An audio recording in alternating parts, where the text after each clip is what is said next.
ধ্যান ও প্রার্থনা ফেব্রুয়ারি ৮, ১৯১৪। ভগবান, প্রেমের রাজ ও রাজ, অন্ধকারের গর্ভ হতে তুমি আমাদের তুলে ধরো, যাতে আমরা সচেতন হয়ে জেগে উঠতে পারি। বেদনা হতে তুমি আমাদের মুক্ত করো, যাতে তোমার শাশ্বত শক্তির মধ্যে হয় আমাদের সংযোগ। প্রতি প্রভাতে আমার আস্পৃহা সাগ্রহে উঠে চলে তোমার দিকে। আমার এই মিনতি, আমার সমগ্র সত্তা যেন তোমার জ্ঞান নিয়ে জাগ্রত হয়, জীবন ধারণ করে তোমায় ধরে, তোমার মধ্যে, তোমার জন্যে। আমার মিনতি, ক্রমে সুষ্ঠুতরভাবে তোমার সঙ্গে একাত্ম হয়ে কেবল তুমি হয়ে উঠতে পারি, অন্য আর কিছুই নয়। বাক্যে ও কর্মে প্রকট যে তুমি। আরও মিনতি করি, যারাই আমাদের কাছে আসে, যাদেরই আমাদের সঙ্গে সম্বন্ধ রয়েছে, তারা সকলেই যেন তোমার দিব্য সান্নিধ্যের, তোমার অপ্রতিহত বিধানের পূর্ণ জ্ঞান নিয়ে জাগ্রত হয়, আর তাদের রূপান্তরিত হতে দেয় তার সহায়ে। মিনতি করি, পৃথিবীর সব মানুষ তাদের নিষ্ঠুর কষ্টভোগ সত্ত্বেও সেই কষ্টভোগেরই মধ্যে অনুভব করে যেন তোমার জ্যোতির্ময় আগমনীর পরম সান্ত্বনা, তোমার প্রেম, তোমার শান্তির অপরূপ স্বস্তি। মিনতি করি, সকল পদার্থ যেন তোমার পরম বীর্যে ক্রমে ভরে ওঠে, ক্রমে যেন হ্রাস পায় অন্ধ অজ্ঞানের বাধা যত তারা তোমার বিরুদ্ধে তুলে ধরে, আর সকল তমিশ্রা জয় করে তুমি যেন এই বেদনাময় দ্বন্দ্বসংকুল জগৎকে সমগ্রভাবে নিত্যকালের জন্যে রূপান্তরিত করতে পারো সম্মিলনের ও শান্তির জগৎ করে। তোমার দিব্য ধর্ম এইভাবে যেন হয় পরিপূর্ণ।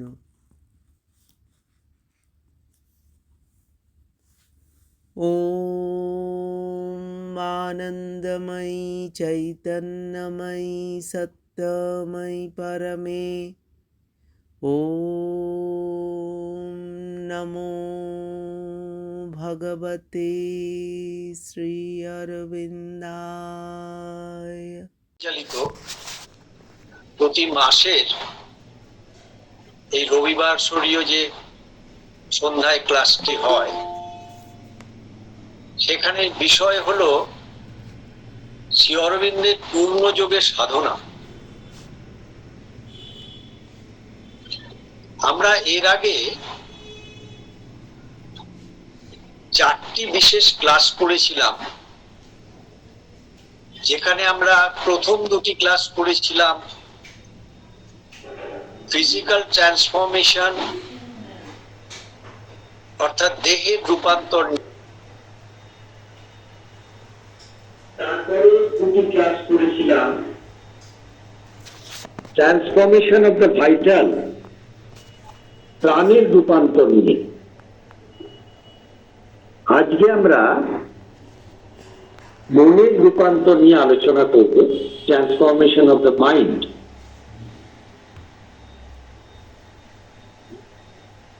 মানুষ মননশীল জীব, মন দিয়েই তার সমস্ত কিছু চিন্তা ভাবনা, ব্যক্তিগত জীবন, জগৎ, চারিপাশ সবকিছু মন দিয়েই সে বিশ্লেষণ করে, ব্যাখ্যা করে, বুঝে না। প্রশ্ন হচ্ছে, মন এমনই একটা মাধ্যম যে মনের মধ্যে দিয়ে বিচিত্র সমস্ত চিন্তা ভাবনা চলতে থাকে, যার জন্য বলা হয় মনেই বদ্ধ, আবার মনেই মুক্ত। মনেই বদ্ধ কেন বলা হয়? যেসব চিন্তা ভাবনা বা বিষয়গুলি আমাদের মনকে আবদ্ধ করে রাখে, উপমণ্ডক করে রাখে, খুব সংকীর্ণ পরিসরে আটকে রাখে, সেখানে মন বদ্ধ হয়ে যায়। আবার যেসব চিন্তা ভাবনা মনকে আমাদের উদার করে দেয়, প্রসারিত করে দেয়, তুলে দেয়, সেখানে কিন্তু মন মুক্ত হয়ে যায়। এই মনকে নিয়েই সাধনার যে বিশেষ পর্ব চলতে থাকে। যেহেতু মানুষ মননশীল জীব, প্রথমে মন দিয়েই সাধনাটা শুরু করে। যে কোনো মানুষের ক্ষেত্রেই মন দিয়ে সাধনা শুরু হয়। এই মনের যথেষ্ট শিক্ষা, যথেষ্ট তার প্রশিক্ষণ বা ট্রেনিং এগুলি না থাকলে সাধারণভাবে দেখা যায় মনের মধ্যে অবাঞ্ছিত চিন্তা ভাবনা, এবং যে চিন্তা ভাবনার মধ্যে কোনো কারণ নেই, বিশেষত চিন্তার থেকে দুশ্চিন্তা বেশি, সেই চিন্তার মধ্যে অশান্তি, নিরাশা, হতাশা, বিমর্ষতা এগুলোই বেশি কাজ করে, যার জন্য মন সাধারণভাবে নিচের দিকেই বেশি চলে যেতে থাকে। মনকে ঊর্ধ্ব চেতনার সাথে যুক্ত করার জন্য মনকে যথেষ্ট বেশি প্রশিক্ষণের মধ্যে দিয়ে নিয়ে যেতে হয় এবং তাকে ট্রেনিং দিতে হয় কিভাবে মন ঊর্ধ্ব চেতনার সাথে যুক্ত হতে পারে। শ্রী অরবিন্দ এই মেন্টাল ট্রান্সফরমেশন বিষয়ে বিস্তৃতভাবে যা বলেছেন তার নির্বাচিত কিছু অংশ নিয়ে আমরা আজকে এই আলোচনায় এসেছি। শ্রী অরবিন্দ বলছেন, mental training consists of reading, learning about things. অর্থাৎ মানসিক যে প্রশিক্ষণ, মনকে যে প্রশিক্ষিত করা হয়, শিক্ষিত করা হয়, সেটা গঠিত হয় অনেক বিষয় পড়াশোনা বা শেখার থেকে। কারণ মন যদি বিচিত্র বিষয় পড়াশুনো করে বা শিখতে থাকে, তাহলে মনের মধ্যে অনেক বেশি বিস্তৃতির জায়গাটা মন খুঁজে পায়। এরপর বলছেন তিনি, acquiring complete and accurate information. এবং এই যে বিভিন্ন বিষয় পড়াশুনো এবং শেখার থেকে যে প্রশিক্ষণ হয় মনের, সেখান থেকে কি হয় না, সম্পূর্ণ এবং সঠিক তথ্য অর্জনের ক্ষেত্রে কমপ্লিট, পূর্ণ বা সম্পূর্ণ, এবং অ্যাকিউরেট, সঠিক ইনফরমেশন, এইটা অ্যাকোয়ার করে, সেটাকে অর্জন করা হয় এই পড়াশুনো বা এই শেখার মধ্যে দিয়ে। Training oneself in logical thinking, এবং এই প্রশিক্ষণের মধ্যে দিয়ে যুক্তিযুক্ত চিন্তা ভাবনার ক্ষেত্র তৈরি হয়। Considering dispassionately all sides of a question. সাধারণভাবে আমরা যে কোনো বিষয় বা যে কোনো প্রশ্নে একপাক্ষিক একটা চিন্তা ভাবনা নিয়ে নিজেদের মধ্যে আটকে থাকি, কিন্তু এই যে প্রশিক্ষণ, মনের যে ট্রেনিং, এর মধ্যে দিয়ে মনের মধ্যে কি হয় না, একটি প্রশ্নের সব দিকগুলো সে নিরপেক্ষভাবে বিবেচনা করতে পারে। একই প্রশ্নের কিন্তু বিভিন্ন অ্যাঙ্গেল দিয়ে তার বিবেচনা করতে পারে।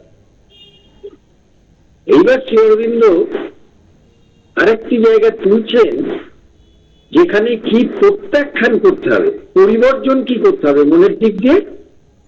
Rejecting hasty or wrong inferences and conclusion.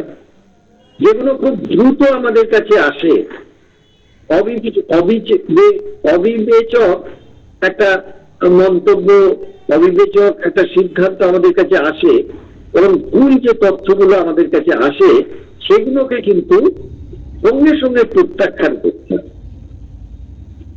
Learning to look at things clearly and as a whole, এবং সমস্ত বিষয়গুলিকে খুব পরিচ্ছন্নভাবে এবং সামগ্রিকভাবে দেখতে শিখতে হবে। তাহলে শ্রী অরবিন্দ মেন্টাল ট্রান্সফরমেশন, মানসিক যে রূপান্তরের ক্ষেত্রে প্রথমেই ট্রেনিং এর কথা বলছেন। তার কারণ হচ্ছে, মন যদি যথেষ্ট পরিণত না হয় তাহলে সে সাধনার পথে সহায়ক হয়ে উঠতে পারে না। দেখুন, আমরা সাধনার কথা কি বলবো, সাধনার মধ্যে জীবনযাপন করার চেষ্টা করব, অথচ মন যত আজে বাজে জিনিস নিয়ে ব্যস্ত থাকবে, এটা তো দুটো তো হতে পারে না। তাহলে সেই মনকে তো অনেক বেশি পরিশীলিত হতে হবে, অনেক বেশি ট্রেনিং নিতে হবে, প্রশিক্ষণ নিতে হবে, এবং তাকে ওই বলছেন পড়াশুনো এবং শেখার মধ্যে দিয়ে সেই মন কিন্তু অনেক বেশি সম্পূর্ণ এবং সঠিক তথ্য অর্জন করতে পারবে, এবং তার সাথে সাথে তার মধ্যে যুক্তিযুক্ত চিন্তা ভাবনা তৈরি হবে, এবং সে সমস্ত দিক দিয়ে একটি প্রশ্নকে সমস্ত দিক দিয়ে দেখার সে চেষ্টা করে। মা এমন একটি কথা বলছেন সুন্দর করে, কি সুন্দর প্র্যাকটিসের কথা বলছেন। দেখুন, মা বলছেন, যখন তোমরা কয়েকজন মিলে আলোচনা করো তখন তুমি তোমার যে চিন্তা ভাবনার ক্ষেত্রটি সেটাকে সরিয়ে রেখে অন্যেরা যা যা বলছে সেই যে জায়গায় নিজেকে বসিয়ে রেখে সেটা একটু ভাবনা চিন্তা করার চেষ্টা করো। তাহলে হয় কি, তাহলে একপাক্ষিক একটা চিন্তা ভাবনা নিয়ে একটা একমুখী ভাব, আমারটাই একমাত্র যুক্তি, এই ধরনের একটা অহংকেন্দ্রিক মনোভাব, এই সমস্ত সরে গিয়ে ইলাস্টিসিটি অফ মাইন্ড, অর্থাৎ মনের মধ্যে একটা নমনীয়তা, ইলাস্টিসিটি, একটা নমনীয়তা মনের মধ্যে গড়ে ওঠে। মন তখন খুব শান্ত হয়ে অপরের কথা ধৈর্য ধরে শোনার অবস্থায় আসতে পারে। এবং এই যে বলছেন এতগুলো পজিটিভ কথার মধ্যে তিনি রিজেকশনের কথা বলতেন শ্রী অরবিন্দ। কি rejection? Hasty and wrong inferences. হঠাৎ একটা হতকারিতার মধ্যে দিয়ে একটা বা ভুল একটা সিদ্ধান্তকে নিয়ে নেওয়া এবং সেখান থেকে একটা সিদ্ধান্তের মধ্যে পৌঁছে যাওয়া, একটা তথ্যকে নিয়ে সিদ্ধান্তের মধ্যে পৌঁছে যাওয়া, হঠাৎ একটা হটকারিতার মধ্যে এবং একটা ভুল তথ্যগুলোকে নিয়ে সেখান থেকে একটা সিদ্ধান্তে পৌঁছে যাওয়া, এটা কিন্তু পরিবর্জন করতে হবে। তাহলেই কিন্তু সেই মন আলোকিত হতে পারে। এবং এই শেষের যে লাইনটি রয়েছে, এই লাইনটি খুব আমাদের মনোযোগ সহকারে শোনার দরকার, বোঝার দরকার। Learning to look at all things clearly and as a whole. সাধারণভাবে যে মন আমাদের কাজ করে সে প্রথম কথা খুব ক্লিয়ারলি, খুব পরিচ্ছন্ন ভাবে কিন্তু সবকিছু শেখার চেষ্টা করে না, বোঝার চেষ্টা করে না, এবং অ্যাজ এ হোল সামগ্রিক ভাবে তো করেই না, পার্টলি করে, আংশিক ভাবে একটা জায়গা ধরে সে সিদ্ধান্তগুলো নিয়ে থাকে। তাহলে আমাদের মনের মধ্যে যথেষ্ট একটা উন্নতিশীল অবস্থায় আনার জন্য মনকে এইরকম একটা ট্রেনিং এর মধ্যে দিয়ে আমাদের যেতে হয়। আমরা অনেক সময় কথায় কথায় বলি যে কমন সেন্স, এই কথাটা আমরা ব্যবহার করি। এখন কমন সেন্সেরও কিন্তু ডিগ্রি আছে। যার যেরকম চেতনা স্তর তার কমন সেন্স বা সাধারণ জ্ঞানও কিন্তু সেই রকম। একেবারে ধরুন গড়পড়টা যে কমন সেন্স, যেটা সাধারণ জ্ঞান বলা হয়, তার মধ্যে অজ্ঞানের ভাবই বেশি থাকে। যার জন্য সেই কমন সেন্স নিয়ে খুব একটা বিশেষ কিছু আমরা বুঝতে পারি না। সমস্ত বিষয়টা আমাদের কাছে একটা ঘোলাটে হয়ে থাকে। তাই পরে যে চিঠিতে শ্রী অরবিন্দ বলছেন, common sense by the way is not logic.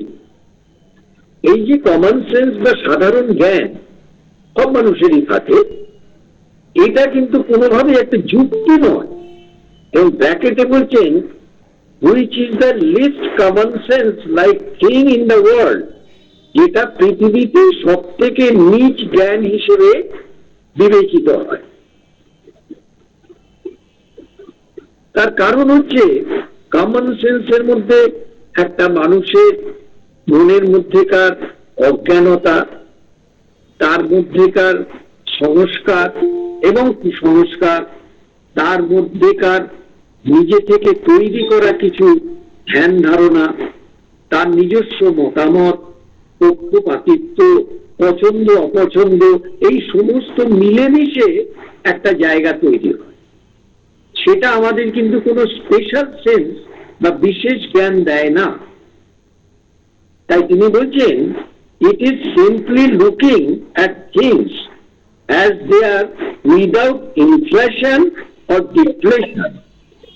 অর্থাৎ যে কোনো একটা বিষয়, ধরুন সেই বিষয়টাকে সামগ্রিকভাবে বুঝতে গেলে তার আদ্যপ্রান্ত সমস্ত দিককে খুব সঠিকভাবে, নির্ভুলভাবে, সম্পূর্ণভাবে বিবেচনা করে যুক্তিযুক্ত দিয়ে বোঝার চেষ্টা করি। কিন্তু প্রায়শই দেখা যায় কমন সেন্স করে কি, সেই বিষয়গুলোকে কাটছাট করে নিজেদের মতো তৈরি করে দেয়। যে কোনো একটা ঘটনাকে দেখবেন এক একজন মানুষ এক এক রকম ভাবে বিবৃত করে। তার কারণ হচ্ছে তার কমন সেন্সের ডিগ্রি বা স্তর যেরকম, সেইখান থেকে সেই জিনিসটাকে যেভাবে দেখেছে সেইভাবে কিন্তু আর একজনের কাছে সেইটা এসে তুলে ধরে। এবং তার মধ্যে অধিকাংশটাই ভুল, অধিকাংশটাই অজ্ঞান প্রসূত, এবং অনেক সময় তার ভেতরের ভিত্তিটা মিথ্যা প্রসূত হয়, মিথ্যার দ্বারা আক্রান্ত হয় সেটা। তাই শ্রী অরবিন্দ বলছেন, নট ইমাজিনিং। এবং সেই সময় তারা যে কাটছাট করে কথা বলে, তাতে কোনো কল্পনাও যেমন থাকে না, ওয়াইল্ড ইমাজিনেশনস, অবাস্তব কল্পনাও থাকে না, or for that matter despairing, যার জন্য সেই বিষয়গুলো খুব নৈরাশ্যজনক হয়। দেখবেন সাধারণভাবে যে কোনো একটা ঘটনা ঘটলে আশেপাশে আমরা যে কথাগুলো শুনতে পাই, তার মধ্যে অধিকাংশ কথার মধ্যে একটা নৈরাশ্যজনক কথা আসে। নৈরাশ্যজনক কথা মানে, না এটা হবে না, এটা আর কিছু হবে না, এই এতদিন ধরে তো দেখছি এ কিছু হওয়ার নয়, এইরকম একটা নেগেটিভ থিঙ্কিং বা এক্সপায়ারিং বলছেন, একটা নৈরাশ্যজনক চিন্তা ভাবনা এই সাধারণত এই কমন সেন্সের মধ্যে কাজ করে। তাই শ্রী অরবিন্দ একবার শেষ বলছেন এই চিঠিটার শেষে, আই নো নট হোয়াই ডেসপেয়ার্স, আমি জানি না কেন এত নৈরাশ্য। তার কারণ হচ্ছে সাধারণ জীবন আর সাধনার জীবনের মধ্যে তফাৎ হচ্ছে, সাধারণ জীবনের ভিত্তিটাই হচ্ছে নিরাশা, হতাশা এবং অশান্তি, দুশ্চিন্তা, আতঙ্ক, সমস্যা, সংকট, এই সময়ের মধ্যে দিয়ে চলতে থাকে।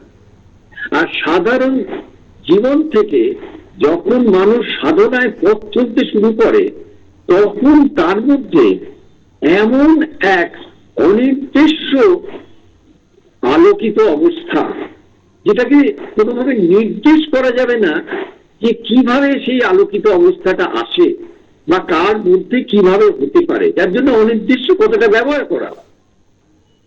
আপনি সাধনা করছেন, আপনার মধ্যে দিয়ে কি করে আলোকিত অবস্থা আসবে, কিভাবে আসবে, আর একজনের মধ্যে কি করে আসবে, কিভাবে আসবে, একই রকম ভাবে কিন্তু আসে না, আসতে পারেও না।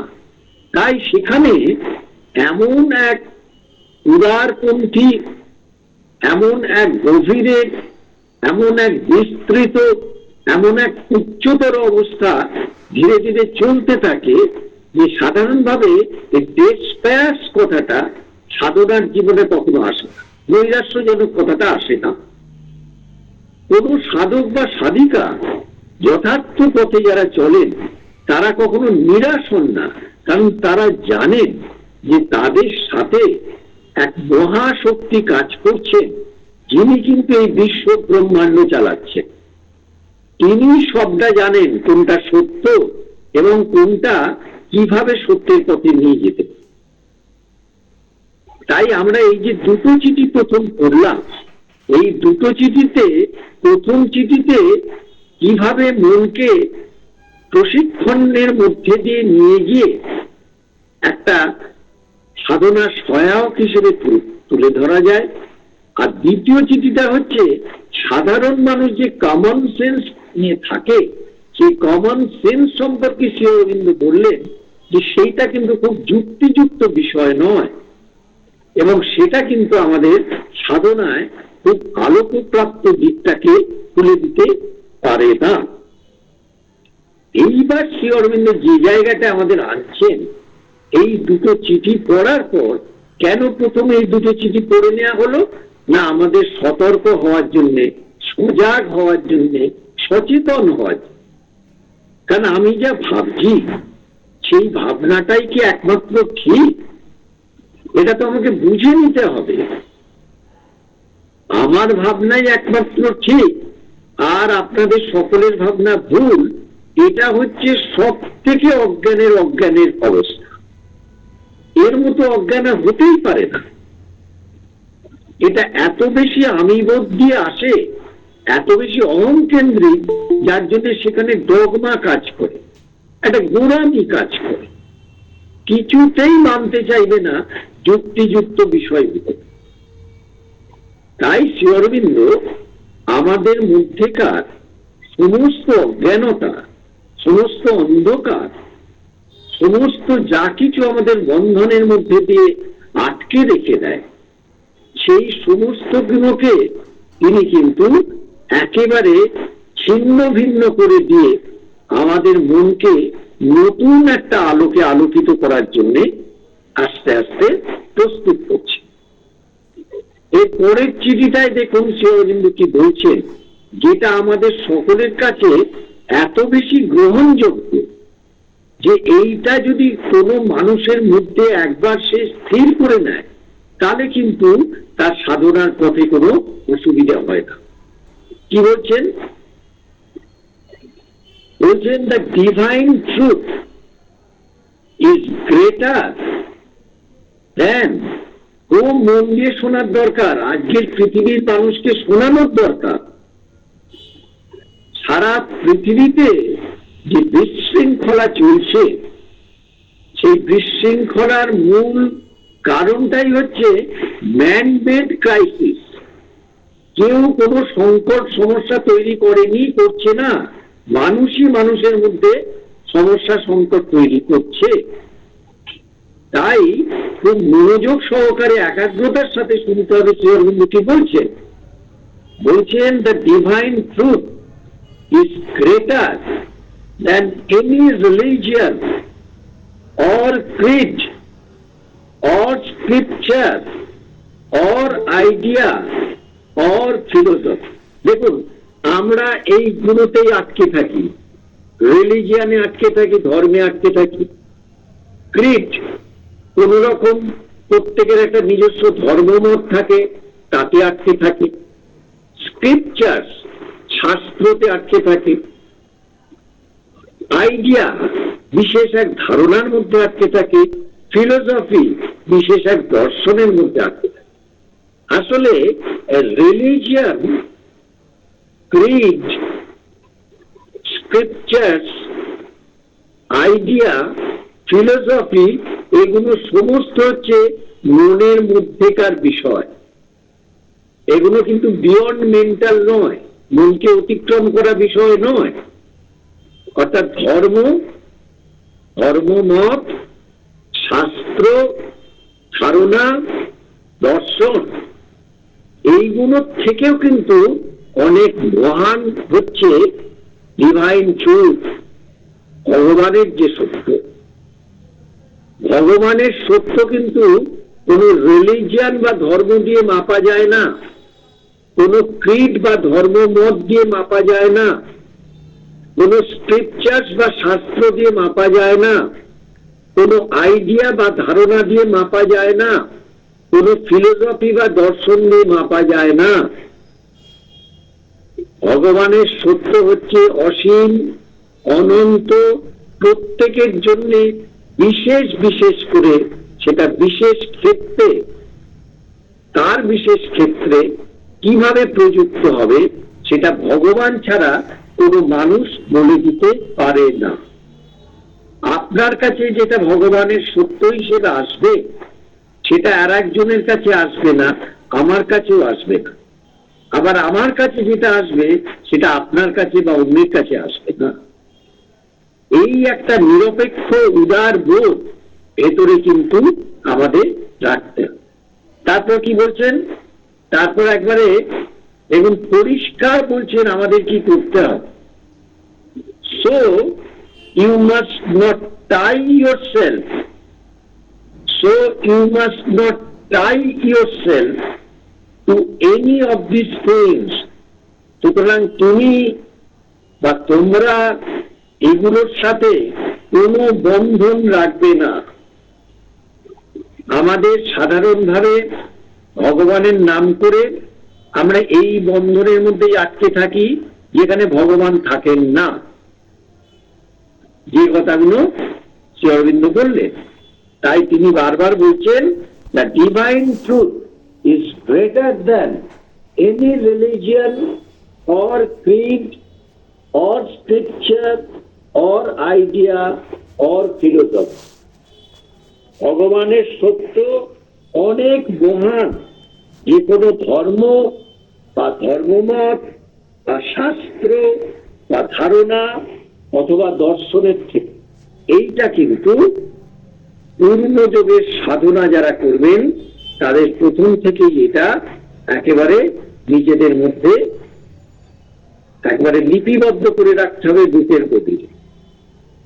কারণ না হলে হবে কি, সমস্ত দিক দিয়ে এমন একটা অবস্থা তৈরি হবে, শেষকালে দেখা গেল অনেক পথ হাঁটার পর জিনিসটা একটা দরপচা অবস্থায় পড়ে রয়েছে। মুখে মা চলছে, অথচ সাধনার অগ্রগতি সেরকম দেখা যাচ্ছে না।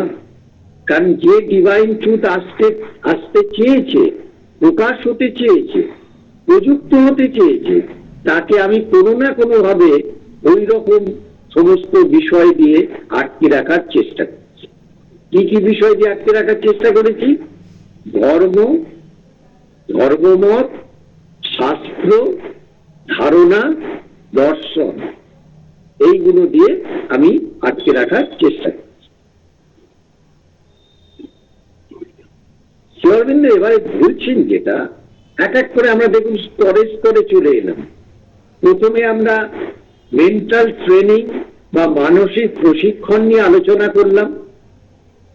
তারপর আমরা কমন সেন্স, যেটা সাধারণভাবে মানুষের গড়পড়তা কাজ করে, সেটা নিয়ে আলোচনা করলাম। তারপর তৃতীয় চিঠিতে আমরা ভগবানের সত্য নিয়ে আলোচনা করলাম। এইবারে এই ভগবানের সত্য আমাদের মধ্যে কি করায়, কি করতে থাকে আমাদের মনের মধ্যে, এইটা আমাদেরকে খুব বিশেষ করে বুঝে নিতে হবে। কি বলছেন? বলছেন the only way is to separate the prakriti and purusha. আমাদের মধ্যে দুটি সত্তা রয়েছে। একটি সত্তা আমাদের ভেতরে রয়েছে, যেখানে পুরুষও বলা হয়, হৃদয়ের গভীরে রয়েছেন।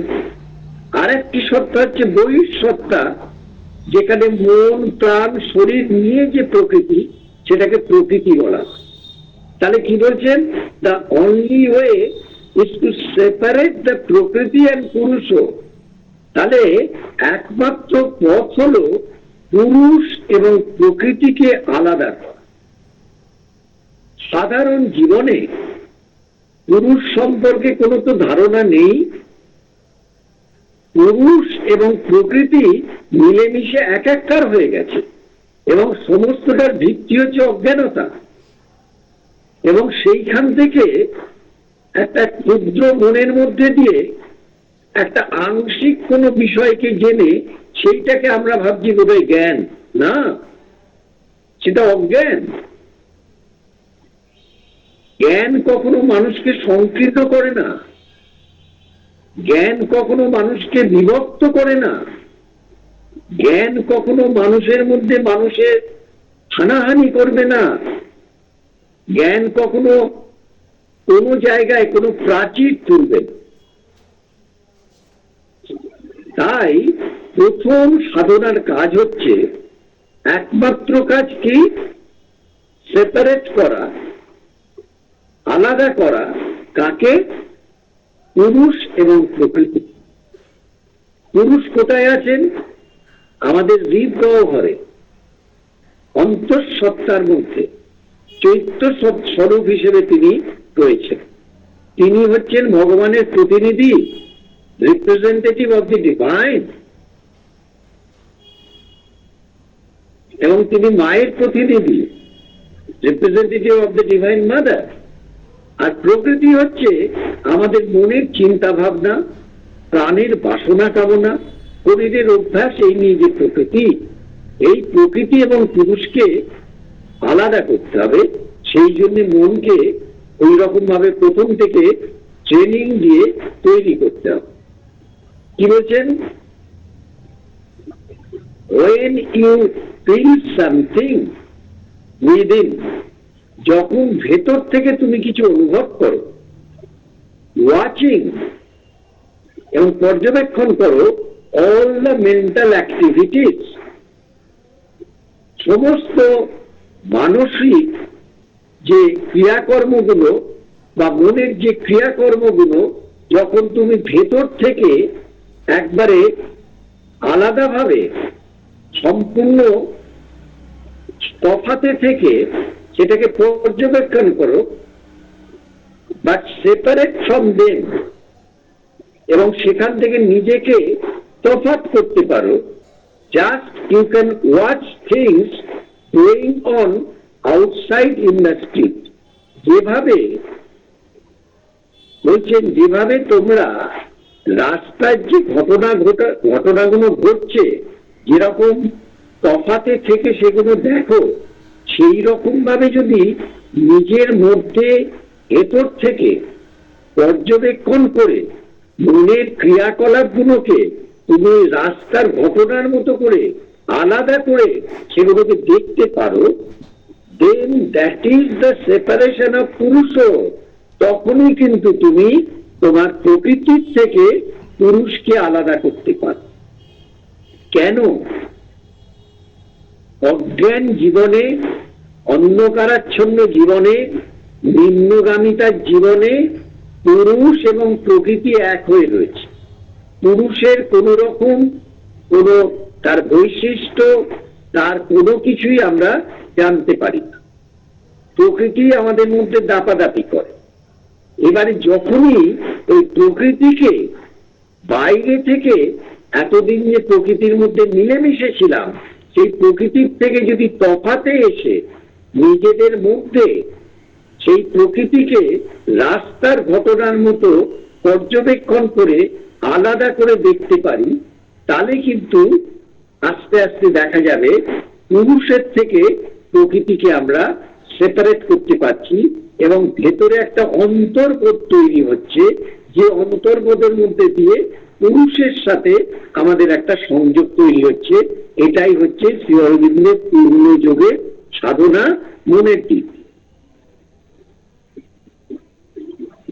এরপরে শ্রী অরবিন্দ এর আজকের যে লাস্ট চিঠিটা, শ্রী অরবিন্দের চিঠিটা পড়বো, সেটা কি বলছেন দেখুন। এই যে প্রথমে মনের প্রশিক্ষণ হলো, তারপর কমন সেন্স নিয়ে কথা বললেন, তারপর ডিভাইন ট্রুথ, ভগবানের সত্য নিয়ে কথা বললেন, তারপর পুরুষ আর প্রকৃতিকে আলাদা করার বিষয়ে কথা বললেন। এইবার কোন অবস্থায় গেলে আমরা একবারে সরাসরি ভগবানের সাথে সংযোগ করতে পারি, এমনকি ভগবানের সাথে আমরা এমন একটা সম্পর্ক তৈরি করতে পারি, সেখান থেকে প্রতিদিন প্রতি মুহূর্তে ভগবানের নির্দেশেই আমাদের জীবন চলতে পারে। সেই জায়গাটা শ্রী অরবিন্দ আমাদের কাছে তুলে ধরছে। কি বলছেন শ্রী অরবিন্দ? বলছেন, when you get the true intuitive plane, তাহলে মনের প্রশিক্ষণের মধ্যে দিয়ে কমন সেন্সকে অতিক্রম করে, ডিভাইন ট্রুথকে গ্রহণ করে, ভগবানের সত্যকে গ্রহণ করে, পুরুষ প্রকৃতিকে আলাদা করে আমরা যখন সাধনার পথে ট্রু ইনটুইটিভ প্লেন, প্রকৃত যে বোধিস্তর, সেইখানে যখন আমরা থাকতে পারি, পৌঁছতে পারি।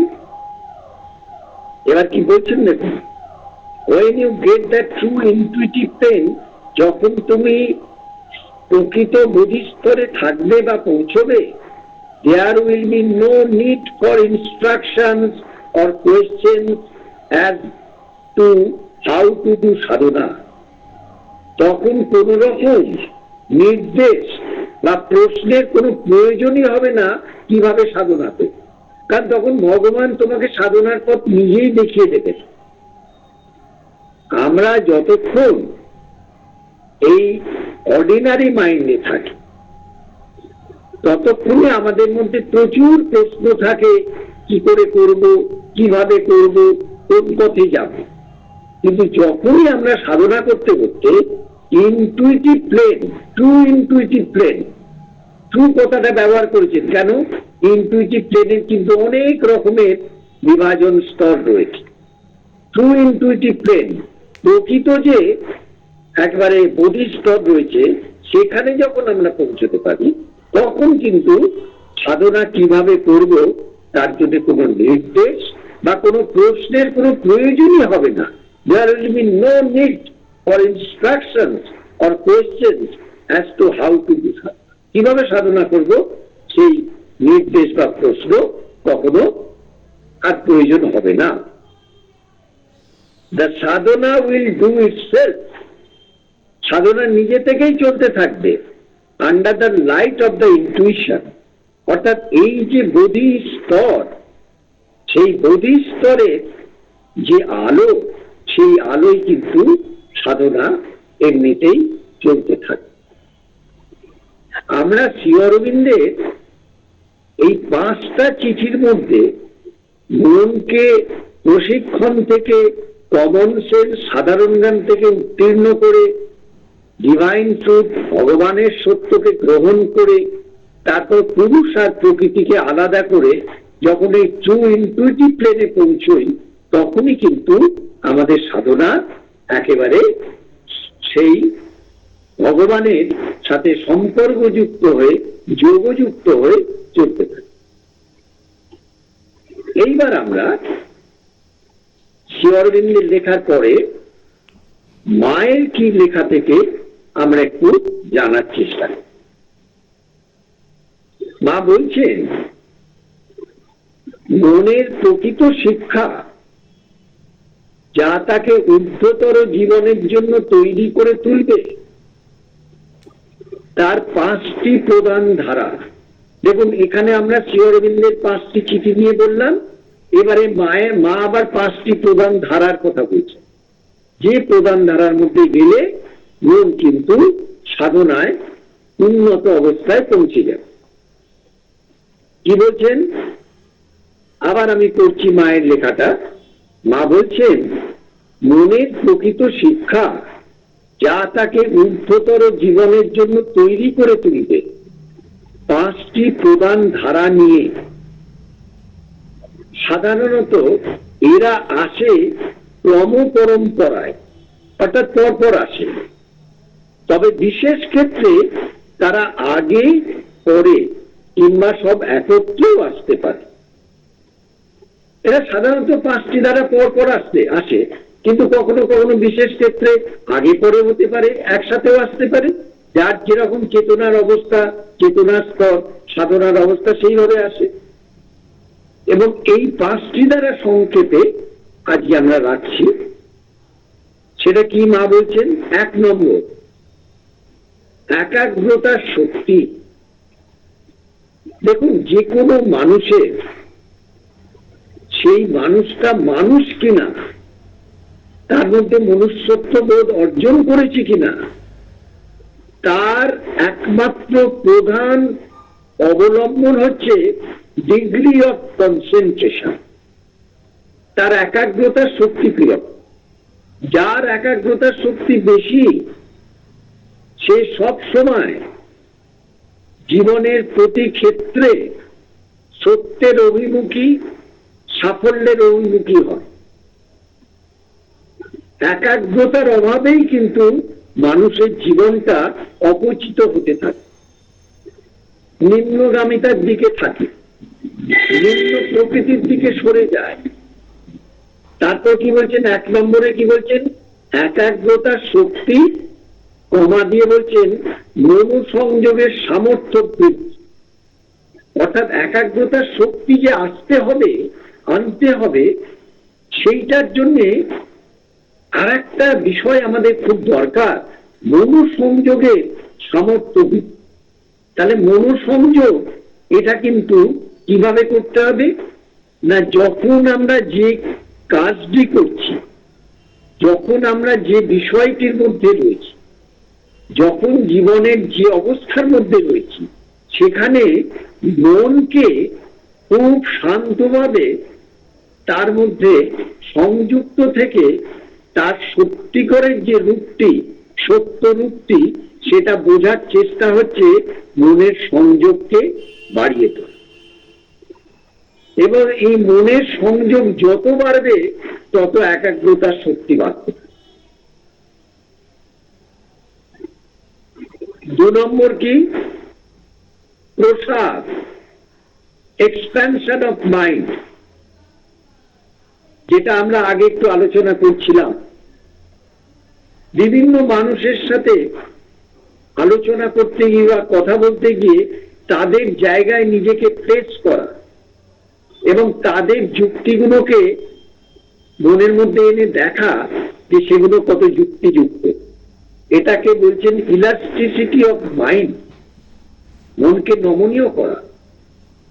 নিজের মতামতের ওপর, নিজের পক্ষপাতিত্বের ওপর, নিজের পছন্দ অপছন্দের ওপর গোড়ার মতো বসে না থাকা, ডগমাতে না থাকা, ব্যাপৃতি। এবং এতে হবে কি? মন ব্যপ্ত হবে। মন ধীরে ধীরে সংকীর্ণতা থেকে আস্তে আস্তে ব্যাপৃত হয়ে যাবে এবং বৈচিত্র্যপূর্ণ হবে। মনের মধ্যে যে বৈচিত্র্যের প্রকাশ ঘটবে, ঐশ্বর্যদায়ক বৃত্তি সমূহের অনুশীলন হবে। সাধারণভাবে নিম্নমানের যে মন, যেমন নিম্ন প্রকৃতির বিষয় নিয়ে একবারে কাদার মধ্যে লেপ্টে থাকে, সেই রকম যে মন ঐশ্বর্যপূর্ণ অবস্থায় থাকবে, সে কিন্তু বিচিত্র একটা ঐশ্বর্যপূর্ণ প্রকাশের মধ্যে দিয়ে নিজেকে আলোকিত পথে এগিয়ে নিয়ে যায়। 3 নম্বর, একটা মূল ভাব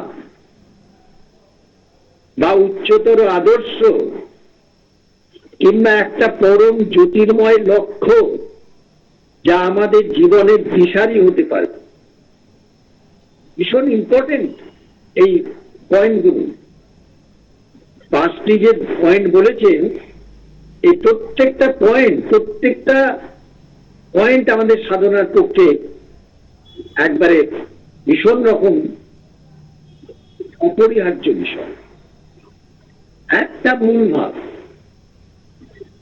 অনেকগুলো বিষয় নিয়ে মনকে ব্যস্ত করা না, একটা মূল ভাব বা উচ্চতর কোনো আদর্শ কিংবা একটা পরম জ্যোতির্ময় লক্ষ্য যা আমাদের জীবনের দিশারি হতে পারবে, এইভাবে মনকে কিন্তু তৈরি করতে হবে। মনের মধ্যে একটা মূল ভাব নিয়ে একাগ্রতার সাথে তার মধ্যে তন্ময় হয়ে ডুবে যেতে হবে, যতক্ষণ না সেখানকার সম্পূর্ণ সত্যকে আমরা জানতে পারছি। বা কোনো উচ্চতর আদর্শ, যে উচ্চতর আদর্শ নিম্নের অবস্থা থেকে মনকে উন্নত উচ্চতর অবস্থায় নিয়ে যেতে পারে, বা কোনো পরম জ্যোতির্ময় লক্ষ্য, যেটা মন, যে লক্ষ্যের দিকে গেলে মন ধীরে ধীরে ধীরে ধীরে অসীম অনন্তের মধ্যে চলে যেতে পারবে, সেইটা আমাদের জীবনের দিশারি। তাকে ঘিরে সব চিন্তা সুসংবদ্ধ করা। বাকি সমস্ত যে চিন্তা ভাবনা আসে জীবনে, যা কিছু প্রয়োজনীয়, যা কিছু অপ্রয়োজনীয়, সমস্ত কিছু ওই একটা মূল ভাব, একটা উচ্চতর আদর্শ বা একটা পরম জ্যোতির্ময় লক্ষ্যের কাছে একেবারে একত্রিত করতে হবে। যেভাবে যজ্ঞের অগ্নিতে সমিধ বা কাঠ দেয়া হয়, সেই রকম সমস্ত চিন্তা ভাবনাগুলোকে জড়ো করে ওই যজ্ঞের অগ্নিস্বরূপ যে একমুখিতা রয়েছে সেইখানে সমস্ত একত্রিত করতে হবে। তবেই কিন্তু মন তার সমস্ত ক্ষেত্রে সাধনার উচ্চতর উন্নততর অবস্থায় পৌঁছতে পারে। 4 নম্বর, খুব কঠিন কাজের কথা বলছেন, চিন্তা নিয়ন্ত্রণ। অর্থাৎ আমাদের সাধারণভাবে মনের মধ্যে সমস্ত অবাঞ্ছিত চিন্তা ভাবনা যখন তখন ঢুকে পড়ে সেখানে ঝড়ঝাপটা তৈরি করে। সেখানে মনকে এমন পরিশীলিত করতে হবে, এমন প্রশিক্ষণ বা ট্রেনিং দিতে হবে, যে চিন্তাটা তার প্রয়োজন সাধনার পক্ষে সেইটাকে সে গ্রহণ করবে, যে চিন্তা সাধনার বিরোধী তাকে সে প্রত্যাখ্যান করবে। একে বলে চিন্তার নিয়ন্ত্রণ। এবং এটা করতে করতে একটা মাস্টারি, একটা কর্তৃত্ব আসবে, যে মন তার নিজস্ব ইচ্ছে ছাড়া কোন রকম চিন্তা ভাবনাকে ঢুকতে দেবে না। তারপরে আমি একটু আগে বলে ফেললাম, তারপরে বলছেন অবাঞ্ছনীয় চিন্তাবলী বর্জন। যত রকম অবাঞ্ছিত চিন্তা ভাবনা, দেখবেন সারাদিনে কিন্তু মন একরকম অবস্থায় থাকে না। ঘুম থেকে মন উঠে মন একরকম থাকে, তারপর যখন কাজকর্ম শুরু করা হয় তখন একরকম থাকে, দুপুরে একরকম থাকে, বিকেলে একরকম থাকে, সন্ধ্যায় একরকম থাকে, রাত্রিরে একরকম থাকে। এই মনকে এমন ভাবে ট্রেনিং দিতে হয় যাতে সবসময় সে একেবারে মায়ের সাথে যুক্ত হয়ে থাকতে পারে। এবং অবাঞ্ছিত যত রকম চিন্তা ভাবনা আকাশে কালো মেঘের মতো তারা মনের মধ্যে ঢোকার চেষ্টা করে, তাদেরকে একবারে বর্জন করতে হবে। কোন রকম বিশ্লেষণ ব্যাখ্যা করার দরকারই নেই, আসার সঙ্গে সঙ্গে বর্জন। আবার কি বলছেন, এই 4 নম্বর পয়েন্ট আর একবার পড়ি। চিন্তা নিয়ন্ত্রণ, অবাঞ্ছনীয় চিন্তাবলী বর্জন, যাতে শেষে ভাবতে পারি ঠিক যা চাই এবং যখন চাই। অর্থাৎ মন এত বেশি একটা মাস্টারি বা কর্তৃত্বের জায়গায় চলে আসবে, যখন যেটা চাইবে তখনই সেটা গ্রহণ করবে, আর যেটা ঠিক চাইবে সেটাই গ্রহণ করবে, এছাড়া অন্য কিছু গ্রহণ করবে না। বাকি সময়টা কিন্তু মন একেবারে মায়ের সাথে যুক্ত হয়ে।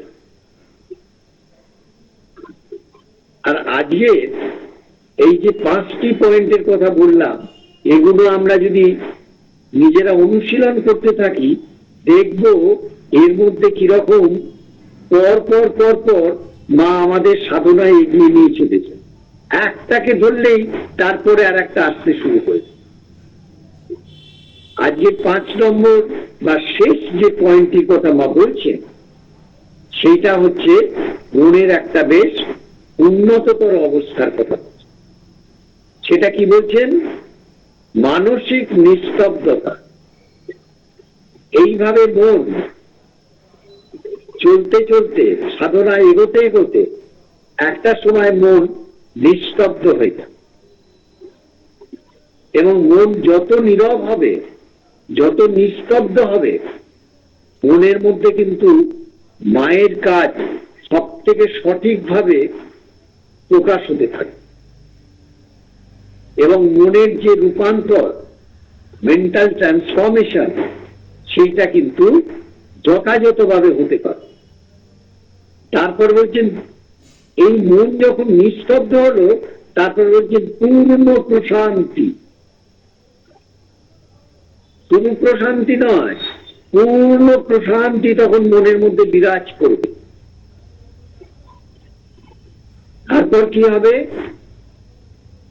সত্তার ঊর্ধ্বলোক সব হতে, সত্তার ঊর্ধ্বলোক অর্থাৎ আমাদের মাথার উপরে যে অধ্যাত্ম লোক রয়েছে, যেখানে মায়ের শান্তি, মায়ের শক্তি, মায়ের আনন্দ, মায়ের আলো কাজ করছে, আমাদের প্রকৃতির রূপান্তরের জন্য আমাদের সত্তার মধ্যে প্রবেশ করছে, সেই সত্তার ঊর্ধ্বলোক সব হতে আগত প্রেরণা কারণে প্রেরণা সব আসতে শুরু করবে। এক একটা স্তর থেকে এক এক রকম প্রেরণা আসবে, এবং সেই প্রেরণা ধারণে ক্রমবর্ধমান ধারণ সামর্থ্য, এক একটা চেতনার অবস্থায় এমন এমন উন্নত অবস্থা হবে, আস্তে আস্তে সূক্ষ্ম থেকে সূক্ষ্মতর সমস্ত প্রেরণাগুলো ধারণ করার সামর্থ্য তৈরি হবে। মন প্রথমে উঠবে উচ্চতর মনে, হায়ার মাইন্ডে, যেখানে সমস্ত সৃষ্টিশীল সৃজনশীল সমস্ত বিষয়গুলো রয়েছে, সাহিত্য, সঙ্গীত, শিল্পকলা, নতুন নতুন সমস্ত সৃষ্টির ভাবনা, সকল সব। তারপর মন সেখান থেকে উঠবে জ্যোতির্ময় মানুষে, মাইন্ডে, তখন সেখানে মনের মধ্যে আলোকিত অবস্থা থাকবে, জ্যোতিতে ভরে যাবে মন। তারপর মন উঠবে ইনটুইটিভ মাইন্ড বা বোধি মনে, যেটা শ্রী অরবিন্দ 5 নম্বরে বললেন, when you get the true intuitive sense। আমরা যে ঈশ্বর দর্শনের কথা শুনি, ঈশ্বর দর্শন তখনই হয় যখন ইনটুইটিভ প্লেনে পৌঁছানো যায়। ইনটুইটিভ প্লেনের আগে ঈশ্বর সম্পর্কে আভাস থাকতে পারে, ভগবানের জ্যোতির্ময় লোককে দেখা যেতে পারে, ভগবানের সমস্ত উচ্চতর প্রেরণাকে পাওয়া যেতে পারে, কিন্তু একমাত্র বোধি স্তরে গেলেই ভগবানের সাথে সাক্ষাৎ দর্শন হয়। এইবার ইনটুইটিভ প্লেনে সরাসরি ভগবানের সাথে, মায়ের সাথে সরাসরি একবারে দর্শন এবং তার সাথে প্রত্যক্ষ সংযোগ তৈরি হয়। তারপর আমাদের উঠে যেতে হবে ওভার মাইন্ড, অধিমানস, যেখানে সমস্ত দেবতাদের জায়গা রয়েছে এবং তারা সমস্ত একবারে জীবন্ত জাগ্রত অবস্থায় রয়েছেন, তাদের সাথে আমাদের সংযোগ করতে, এবং উচ্চতর উদার একবারে অসীম অনন্তের যে ক্ষেত্র, সেই ক্ষেত্রটা তখন মনের কাছে খুলে যায়। এরপর আসবে অতিমানস, যে চেতনা এবং শক্তির কথা বলা হয়েছে। এই অতিমানস চেতনা শক্তি হলেন মা। শ্রী অরবিন্দ বলছেন, the mother is the conscious and force of the supreme। এই মাই হচ্ছেন পরমের চেতনা এবং শক্তি। সেই চেতনা শক্তি থেকে তখন এই যে বলছেন সত্তার ঊর্ধ্বলোক সব হতে আগত প্রেরণা ধারণে ক্রমবর্ধমান ধারণ সামর্থ্য, এইভাবে মনের মধ্যে ধারণ সামর্থ্য তৈরি হয়। আমরা আজকে ট্রান্সফরমেশন অফ মাইন্ড, মনের রূপান্তরের ক্ষেত্রে এই পর্যায়ে আমরা শ্রী অরবিন্দ এবং মায়ের লেখা থেকে নির্বাচিত কিছু অংশ তুলে